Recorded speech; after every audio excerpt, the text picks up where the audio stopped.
ट्रॅकवर उड्या मारणाऱ्या लोकांना चिरडलेला आहे आणि ज्यामध्ये 5 ते 7 प्रवाशांचा मृत्यू झालेला आहे। अतिशय धक्कादायक अशी ही घटना आपण बघतोय। अनेक प्रवासी इथं जखमी देखील झालेले आहेत आणि सगळं वातावरण देखील आपण बघतोय या ठिकाणी जे प्रवासी प्रवास करत होते ते देखील अतिशय घाबरलेले आहेत, कारण आगीची ही अफवा अनेक प्रवाशांचा जीव घेऊन गेलेली आहे।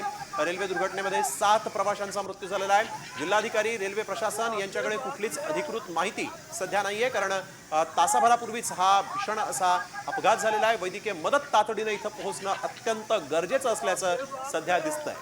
रेल्वे दुर्घटनेमध्ये आतापर्यंत 7 प्रवाशांचा मृत्यू झालेला असला तरीही आकडा वाढण्याची भीती मात्र अजूनही आहे, कारण की मोठी अशी दुर्घटना होती। अनेक जणांनी या रेल्वेमधून उड्या मारलेल्या होत्या आणि समोरून येणारी बंगळुरू एक्सप्रेस ही सुद्धा अत्यंत वेगात असेल आणि त्याचमुळे हा आकडा वाढण्याची भीती सुद्धा आता व्यक्त होते। अनेक जण जखमी झालेले आहेत। दरम्यान या जखमींपर्यंत तातडीने कशा पद्धतीने वैद्यकीय सेवा पुरवता येईल हे पाहणं आता महत्त्वाचं ठरणार आहे। अजून तरी जिल्हाधिकाऱ्यांकडनं प्रशासनाकडनं कोणत्याही प्रकारची अधिकृत अशी माहिती आलेली नाहीये।